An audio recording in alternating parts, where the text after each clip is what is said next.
big deal for me. I spent 2023, sculpting this album. It's 10 songs, and it took a while for me to decide how to distribute it. And finally, the baby was delivered, and it's up. It's called Cres en Amor, Cresen Amor, and it means believe in love. And 10 songs inspired by my first trip to Puerto Rico. And then this year we went back. We had such a great time last year, and I was able to even play some gigs down there and connect with some local musicians. Thank you to Fernandito, who also brought me up on stage for my first ever performance at Calypso on his gear, on his tiny guitar, which was a struggle for me. But thank you, Fernandito. And, so that was, going to Puerto Rico, experiencing the culture, learning more about the island. I heard Tony Orlando, the interview, and I know that, he has Puerto Rican heritage. Yes, and he does. and it's really amazing and interesting to learn how much we're influenced by the Taino culture and the Puerto Rican heritage. And I love the island of Puerto Rico, and Long Beach has a lot of connections to Puerto Rico with the surfing. Yes. And Baba Cabana, he has, like, some of his marketing is based on the Rincon and the signs. And wow, we went all over the island. We even rented like a live-in camper bus, and it was solar powered. And we stayed and we camped out in San Juan. We went and we took it to the other side of the island, to Rincon, and we had such a great time. I'm like an expert. I could tell you where to go, what to do. Well, I'm writing this stuff down, so after the show, you're gonna have to tell me where to go, what to do. Absolutely. But when you finish an album, it's a sense of pride, right? I mean, you put a lot of hard work into this and a lot of passion and feeling, like you just mentioned. When you were in Puerto Rico, it gave you the vision to put this album together. Absolutely. It was just so inspiring. I actually, between, you and I met around, Superstorm Sandy, and Yep. I did that. And also this week I re-released 11561. This year is Awesome all song. about me, like, releasing music and getting past work and past albums re-released and getting it out there. And then I'm inspired. I like this last trip, the 2020, I guess 24 trip. I did write I was looking through my book today, and I have a whole other series of songs that I can't wait to record. I mean, I love writing new things, and I've been hauling around this baggage of my life's work and telling everybody I have my life's work and I got to work on my life's work. And things just took over. Like, back in the day, it was Superstorm Sandy, and then it was helping everybody, and that album came out, and then it was just making money and helping my family and helping others, and just things. Life happens. Then Sammy and I, we adopted our little girl Luna, who's 8 years old now, and so I'm sending love to Sammy and Luna out there. I think they're listening. So it's like, life takes you, and priorities are priorities. And, I was writing a piece here or a piece there, but nothing solid. And, just my music school, Studio Noir, .rocks, Studio Noir in Long Beach. It's been around since, I've been living in Long Beach since 2007, and I've been teaching private lessons, and then I opened my space up to, like, group classes, and created the Long Beach Ukulele Orchestra in 2013 with Jeff Allen. And,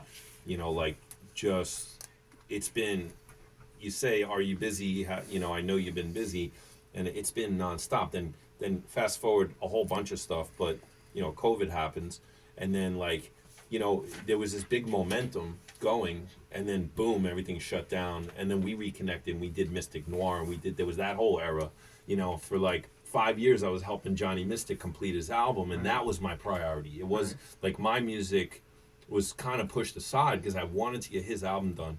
And people hire me to do things, and I it's so much easier. And I'm sure you've heard this in interviews with creative people. Sometimes it's easier to take somebody like you. I could produce your album in like a day or two, but to do my album, it just takes forever and ever. The process, the artistic process, So I could come out with an album in 2 days? Steve sings the hits. Yes, by Saturday I got my own album?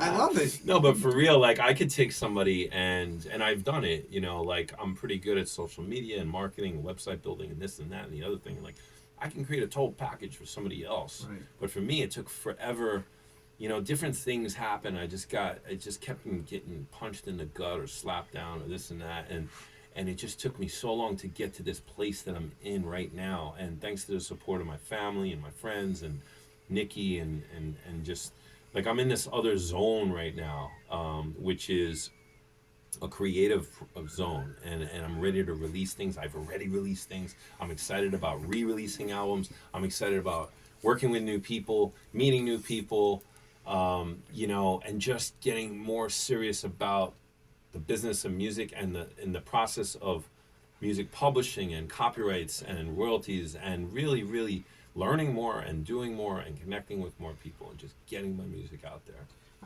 I love that, and we've known each other for a number of years now. And after Sandy, we did a lot of fundraising, and thanks to your music and your musical friends and your ability to lead musicians in a way where we raised over $100,000 for people in Long Beach and the surrounding areas. So we are always connected. I mean, we're always connected, along with Halftime Howie and the three of us, what we did back then. But to see you do the things in Long Beach, Arts in the Plaza, helping young people out, and just continuing that journey of yours musically, but also just giving back to your community. And that's why last year it was important for me to show that appreciation by giving you a Lifetime Achievement Award, because I really honor and love who you are and what you do for a long period of time. So thank you for all that. Thank you. No, I love that gala, and I love that award. I almost brought it tonight just to like hold it and take a picture with you, because I really savor that award, and it meant a lot to me. And that was really special, and what we did together. And I love helping people. Right. I love doing that. I feel like the angels are on my side, God's on my side, as long as I keep doing the right thing and just like it just keeps good things keep happening. So thanks to my higher power, and just and everybody who makes it happen. Thanks to my mom and my sister and everybody who gave me like some direction in my life early on. And I remember that, again, one of the highlights for me was that people got the awards, you got your award, but you also played 11561 with the band, and you did your thing, and it just kind of brought more of awareness of how bringing people together, and that's what that did. And I believe you have some music for us tonight you're going to share with our listeners, right? Yes. So I'm going to play like a shortened radio edit version of 3 songs off the Crea San Amor album, Okay. starting with, we were staying in Añasco, which is south of Rincon, at this cute little place, and we looked out, and there was this iguana, and it kept moving around. Like I'd go to throw the garbage out, and it would like be looking up at me and like run down, and how iguanas run. They have this really funny run with their floppy legs, and So in Radio Land, you're missing all this, but we have this on video. You'll be able to see it on social media real soon. I developed this relationship. I was up on the porch like playing. I was playing this song, and I wrote a whole song for this iguana. Okay. So this first one's called Iguana. It's on the album. The second song I'll go into is called Corazon Llora, and the last song is Song for You, which is actually a love song, a reggae love song that opens up the whole album. So I hope you enjoy. Definitely.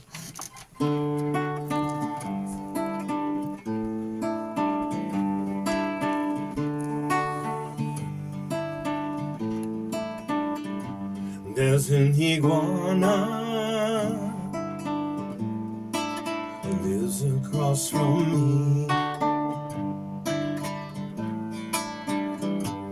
There's an iguana that lives next to the sea. When we wake up, we look for his long, scaly body so green. Sticks his head up as if he's saying hi to me. They live among the swamps and jungles, upon the trees. Deep lush vegetation and big old palm trees. There's an iguana.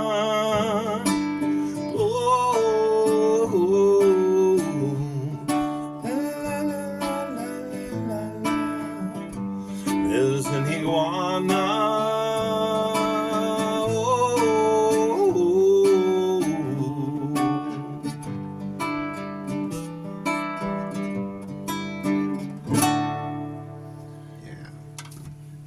Thank you so much. This next one's Corazon Llora.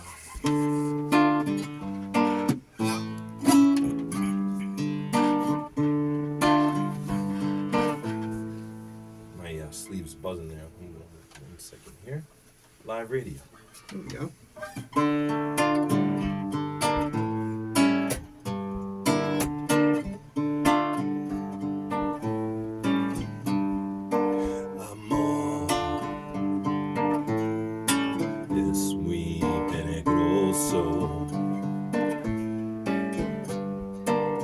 Besos para ti, bailamos, amiga, mi amor, mi corazón desencanto y llora.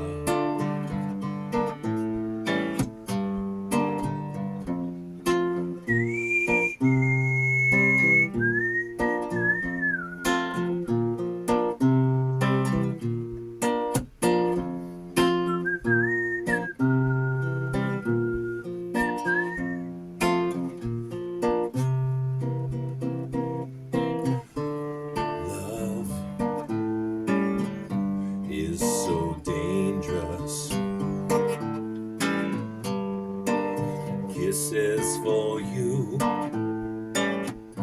we dance together.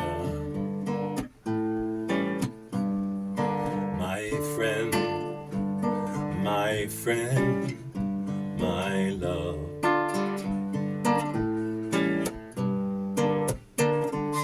My heart is enchanted, but it cries tears.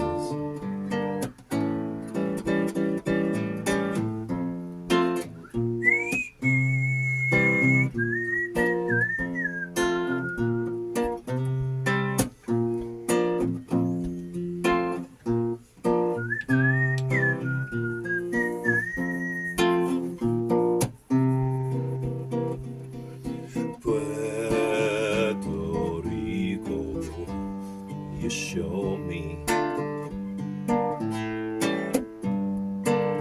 Puerto Rico, you embrace me. Puerto Rico, you teach me. Puerto Rico, I love you. We love you.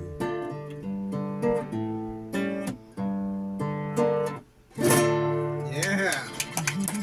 Gracias. I have one more quick one. Okay. Is that cool? Yeah, no doubt. All right, this one goes out to my love, the HNIC, Nicole Fader.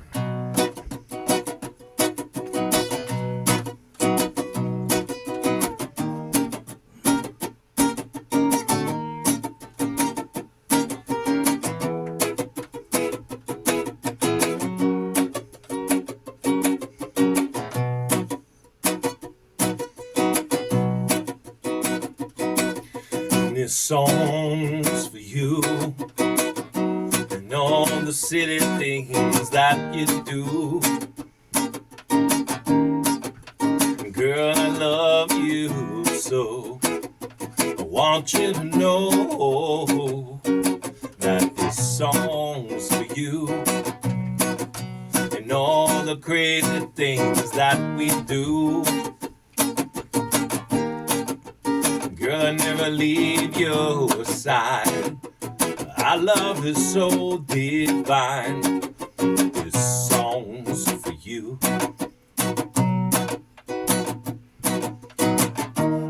When you take my hand, I can feel our blood heating up in there. When you hold me tight, just like heaven every night. And I got to let you know this song's for you and all the crazy things that we do. Girl, I love you so. I want you to know that this song's for you.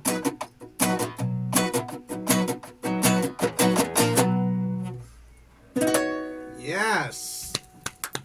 Awesome, awesome, awesome. Thanks so much. So how long, you said 10 songs on the album, right? Yeah. How long did it take you to put it all together? Well, what happened was I spent about 3 weeks in Puerto Rico, and we came back, and I was so inspired. There's one place we went called Luquillo, and Nikki told me that her family was from that area, and it was so beautiful. If you ever get a chance to go, I'll give you where we stayed. We don't want to tell everybody either, because this place is magical. It's like a tropical paradise. The sand is so soft and brown, and there's a place where the river comes, the Rio comes down and meets the ocean, and you could like walk through and go to this like this place that's like a nature preserve. And there's no houses or anything, and you could walk for like a mile right there, and then there's some rocks, and so it's called Luquillo. So I wrote a song called Luquillo, and it had this guitar part, and it's like I haven't played in a while.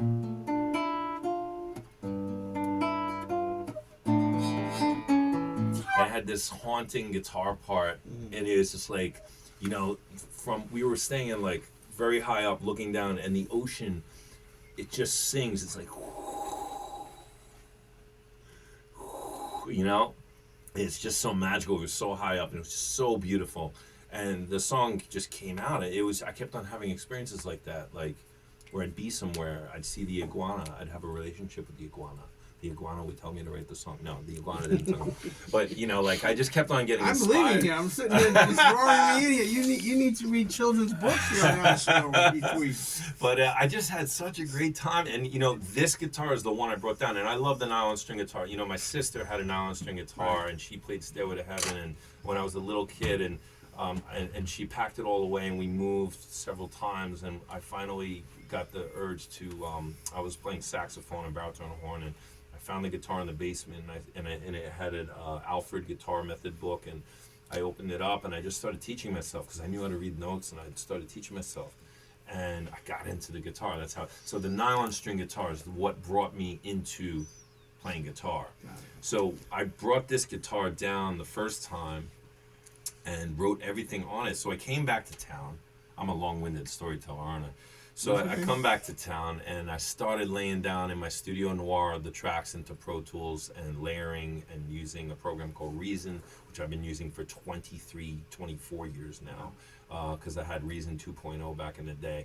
And it allows you to do MIDI tracking, like strings and that sort of thing, and live. So I started doing the album, and I just started really putting some energy into, I'm gonna do this, because it's like you can go and you can write stuff, and you can write a book or poetry, and then it just sits there in your files, you know. So to get that urge to work a full day of work and teach and be tired, and then be like, okay, now at 9:30 at night I'm gonna like start recording and do 3 hours of recording, and then wake up and teach and all this stuff, and then do it again. And that's what I did. I got really, really motivated, and I was done with the album by recording the songs by about March, except I needed a female voice. And there was a young girl who I met, Audrey Jones, who I met in Long Beach, and she had a sweet voice. And I asked her, and she's half Puerto Rican as well, and I asked her to sing on the album. I wanted to feature her, bring her, give her some shine. And I knew she was local enough that maybe she would do some gigs with me, which she ended up doing in August when I did. I opened up for Bakiti Kumalo at Arts in the Plaza, this Paul Simon bass player who played on the Graceland album, who I became friends with. And I asked him if he would play with me on these songs. Oh, wow. And we did the concert opening up for his Graceland experience. And it was such a great concert. And, so Audrey was there. And along the life's path, one of my college age students, Simon Davis, very, very, very talented guy, who I was teaching piano to, he ended up going to Berkeley, and they ended up being a couple. So the two of them actually performed with me and with Bakiti and with the other band members, and it was a great concert. So you'll hear Audrey Jones. The only other musician on my whole record is Audrey Jones's voice. So I played fretless 5-string bass. I played the drums. I played percussion. I played the guitar. I sang. I did whatever you hear. I did violin on a track called Mañana en Caguas. We stayed with Carmen Cruz. Now, this is a funny thing. There's dos Carmen Cruz, okay? There's one who's living in Long Beach right now, who, shout out to her, and Mike from the Long Beach Latino Civic Association. And then there's a child kindergarten friend of Nikki's who also went to school, funny enough, with John Condon, who plays washboard and sings on 11561. He's part of the, Johnny. Yes. So Nikki went to kindergarten with John and Carmen. So Carmen lives in Caguas area. Later, I found out she's actually in another city. I'm not going to name what it is to protect her, or else everybody's going to go down there and try to get autographs and try to, knock on her door. But it's right near Caguas. Anyway, the song Mañana en Caguas is a ballad. Check it out. It's one of my favorite pieces on the record. I know we're running out of time, so I definitely want to hit a couple of points. Yeah. You have some points up. We got to end at 10, but it also you got it. We're gonna make sure we get your music out there because people get a hold of it. Thank you so much. So first off, Arts in the Plaza season is May 25th, I believe, is the opening day through Halloween weekend. We need sponsors, okay? I know Chapters Rap is a sponsor. Thank you so much. We need sponsors, and the packages start at $500. You can go